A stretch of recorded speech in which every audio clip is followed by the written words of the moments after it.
Welcome back, my dear kids. How are you all? I hope you all are preparing good. Only a few days left for your board examinations और अब last minute preparation चल रही है और आपकी last minute preparation को और बेहतर बनाने के लिए मैं वापस आ गई हूँ आपके इंग्लिश के क्वेरीज को सॉल्व करने के लिए. We are doing a quick revision session of all the prose and poetry sections from your textbook First Flight, and today we are going to take the ball poem of your textbook First Flight. All right, आज हम ball poem की बात करेंगे, इसको quickly revise करेंगे और फिर इससे जो इम्पॉर्टेंट क्वेश्चंस आ सकते हैं उनको डिस्कस करेंगे. सो जब आपने बॉल पोएम पढ़ी थी तो आपको याद होगा basically this poem deals with an emotion of a small child. The child is playing with his ball near the harbor and all of a sudden his ball falls into the river. और पानी के साथ साथ उसकी ball जो है उससे दूर होती चली जाती है. This is the first time when the boy experiences something like this. वो ना तो पानी से बॉल को बाहर निकाल पा रहा है और ना ही इस चीज़ को खड़े खड़े देख पा रहा है कि उसकी बॉल उससे धीरे धीरे दूर जा रही है. वो इस इंसिडेंट से अचानक से शॉक हो जाता है और वहीं पे खड़ा होकर अपनी बॉल को धीरे धीरे खुद से दूर होते देखता है. वहीं पोएट भी खड़े हैं साइड में ही जो इस बच्चे को ऑब्जर्व कर रहे थे बहुत देर से.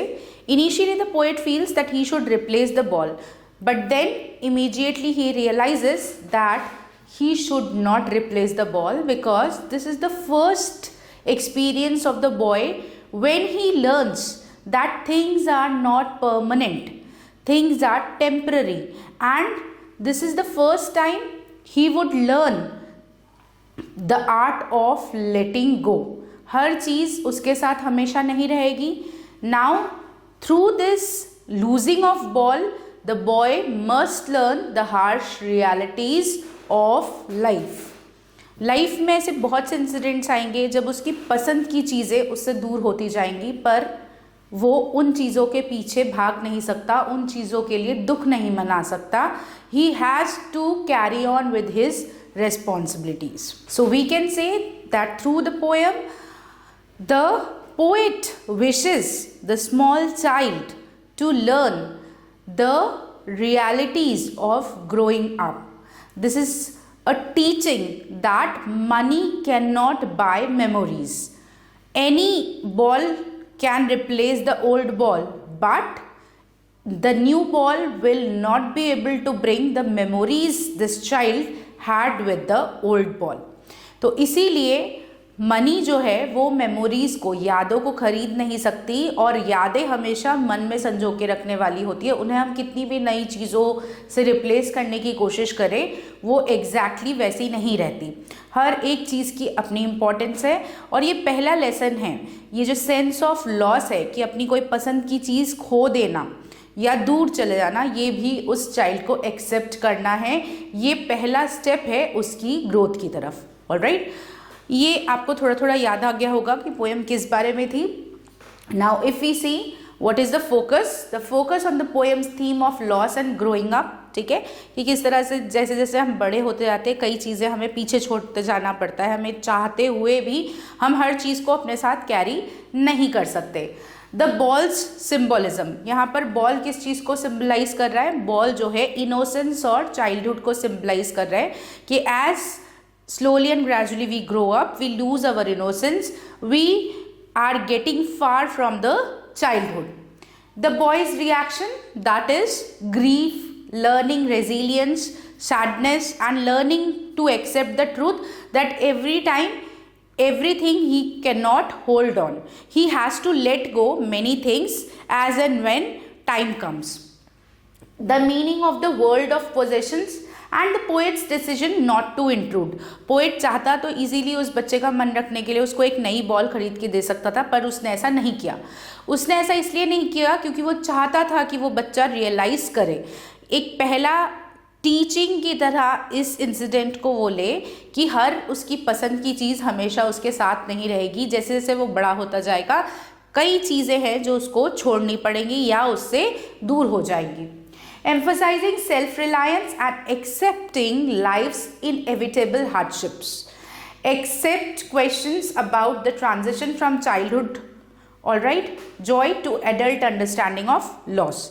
बचपन में कैसे रहते हैं बच्चे? बहुत ज़्यादा केयर फ्री रहते हैं, right? They are not burdened with any kind of thoughts, any kind of responsibilities. But as slowly and gradually a child steps into adolescence, and then from adolescence to adulthood, there are a number of responsibilities which take over.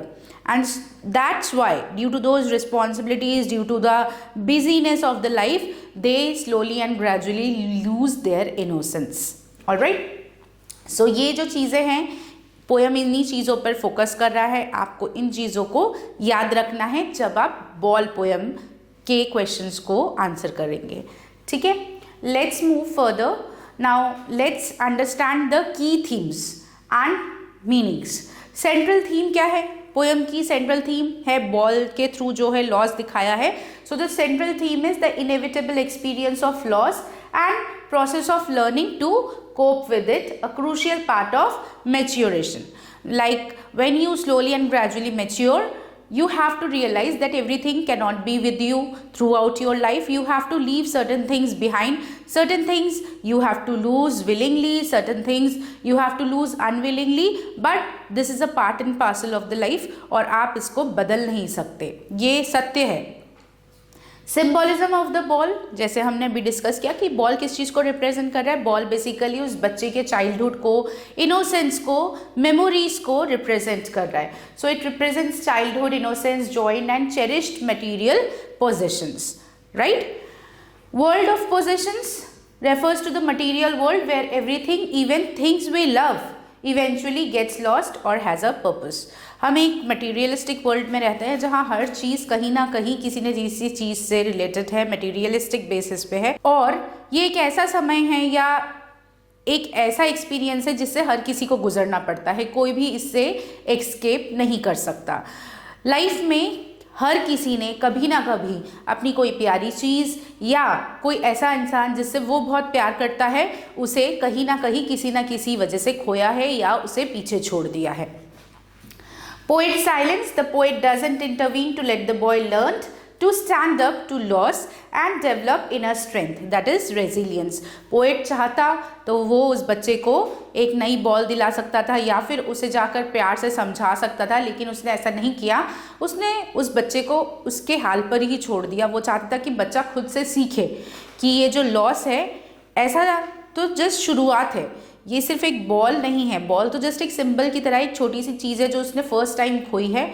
ऐसी बहुत सी चीज़ें होंगी जो जैसे जैसे वो grow करेगा वैसे वैसे उससे दूर होती चली जाएंगी. बट उसे उन चीज़ों को लेके रोना नहीं है. वो उन चीज़ों से जुड़ी हुई मेमोरीज़ को अपने दिल में रख सकता है, उन्हें याद कर सकता है, लेकिन उनको याद करके या उनकी वजह से रुक नहीं सकता. He has to let them go and he has to progress. Alright? So I hope you have understood the key concepts and themes. Now let's discuss some important questions. Now children, because it's a poem, so extract based questions are expected and certain short and long questions might come in your examinations. So देखते हैं किस तरह के questions आ सकते हैं. Symbolism का use किया है बॉल को चाइल्ड के इनोसेंस के लिए, चाइल्डहुड के लिए, बचपन की जो मस्ती होती है, जो जॉय होता है उसके लिए रिप्रेजेंट किया गया है. तो उससे रिलेटेड क्वेश्चन आ सकता है कि what does the ball symbolize.